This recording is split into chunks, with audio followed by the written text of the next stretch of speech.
Okey, kita masuk kepada faktor-faktor yang mempengaruhi permintaan. Ada banyak faktor yang mempengaruhi permintaan. Ya, kita boleh asingkan faktor tu mengikut perubahan kuantiti diminta dan perubahan kuantiti permintaan. Ya, dua ni berbeza. Kalau sebut perubahan kuantiti diminta, keluk tidak beralih.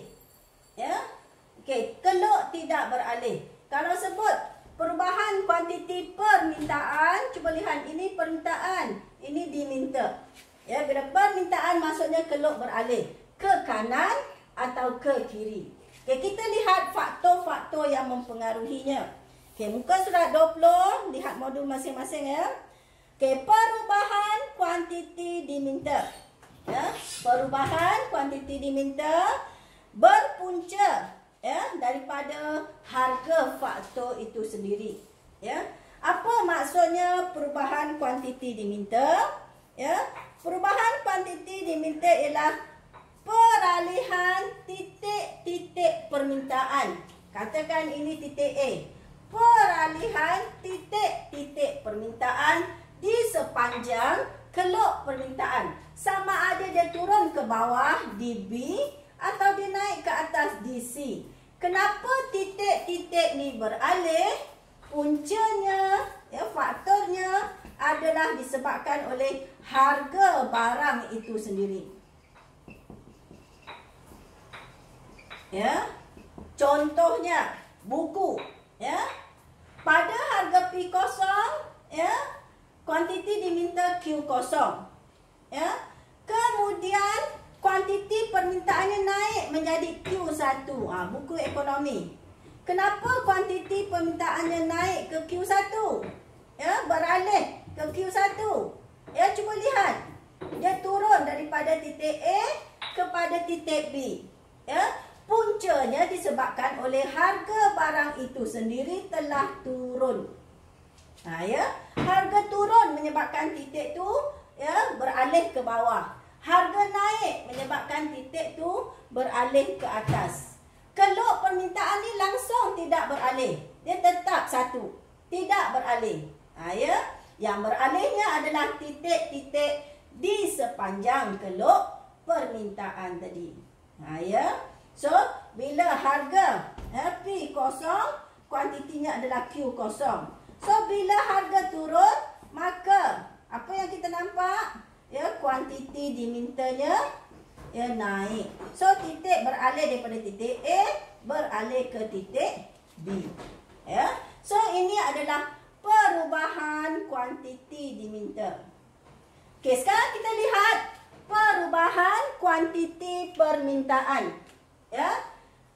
Perubahan kuantiti permintaan menyebabkan keluk beralih ke kanan dari D0 ke D1 beralih ke kanan.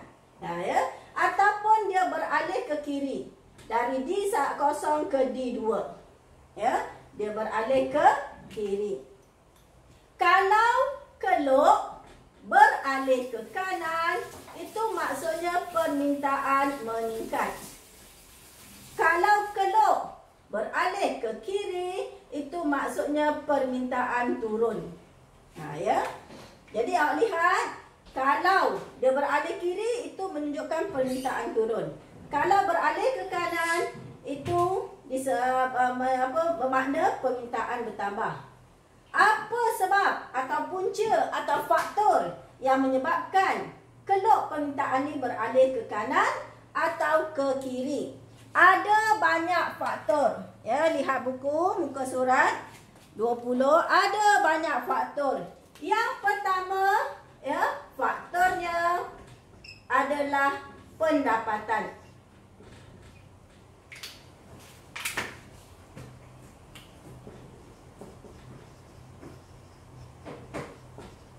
Yang kedua, faktornya adalah cita rasa.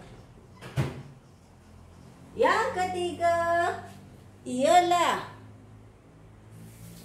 dasar kerajaan atau barang pengganti dulu. Barang pengganti. Barang penggenap. dasar kerajaan. Saya buat kat bawah sini lah. Ya, yang kelima, dasar kerajaan. Ya, dasar kerajaan ada cukai dan ada subsidi. Ya, yang keenam, jumlah penduduk. Ya, ini faktor-faktor yang mempengaruhi peralihan keluk permintaan. Ya, last kali ialah jangkaan harga pada masa depan. Ya, jangkaan harga pada masa depan. Okey, kita lihat 7 faktor ni macam mana. Ya, dia mempengaruhi keluk ni beralih ke kanan atau ke kiri. Okay, yang pertama ialah pendapatan. Ya, bila pendapatan naik, kuasa beli naik, maka permintaan naik, keluk beralih ke kanan. Sebaliknya, jika pendapatan turun, kuasa beli turun, keluk beralih ke kiri. Yang kedua, cita rasa. Yang ni kalau pendapatan naik, permintaan naik. Sebaliknya, cita rasa. Jika cita rasa naik, maka permintaan naik. Ya. Contohnya, semua orang suka makan pizza. So, permintaan pizza naik.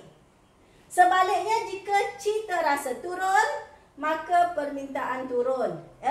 Contohnya, kita boykot. Tak nak makan McDonald. So, permintaan burger McDonald turun. Keluk beralih ke kiri. Barang pengganti, barang penggenap. Ya, maksudnya faktor harga barang lain. Apa itu barang pengganti? Barang pengganti adalah barang yang sama fungsi dan boleh saling menggantikan. Contohnya, kita nak pakai shampoo. Ada banyak shampoo. So, itu semua barang pengganti.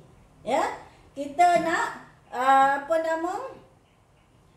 beli buku. Ya, buku ekonomi is ahead, buku ekonomi Longman, buku ekonomi Oxford. Semua tu barang pengganti. Fungsi sama, ya, dan boleh saling menggantikan. Ya, contohnya kalau air kopi dengan air Milo, dua-duanya minuman, boleh saling menggantikan.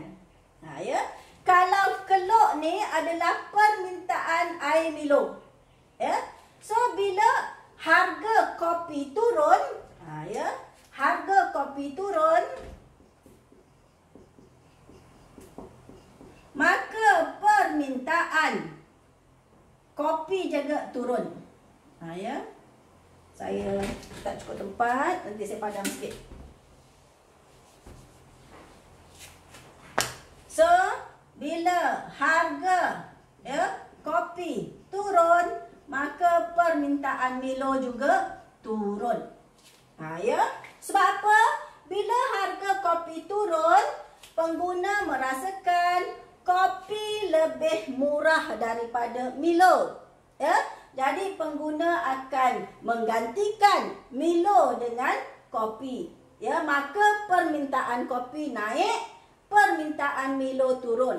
So, keluk permintaan Milo beralih ke kiri. Begitu juga sebaliknya. Ya, kalau harga kopi naik, ya, so pengguna akan merasakan kopi lebih mahal daripada Milo. Ya, jadi pengguna akan, ya, membeli Milo, menggantikan kopi. Ya, jadi permintaan kopi turun, permintaan Milo naik. Ya, jadi hubungan dua barang ni, kopi dengan Milo ni, hubungan dia positif. Kalau harga kopi turun, harga Milo turun. Ya, kalau kita ambil sabun, kalau sabun Dove turun, harga sabun Dove turun, maka permintaan sabun Mare juga turun. Ya, so hubungan dia, ya, positif antara dua barang.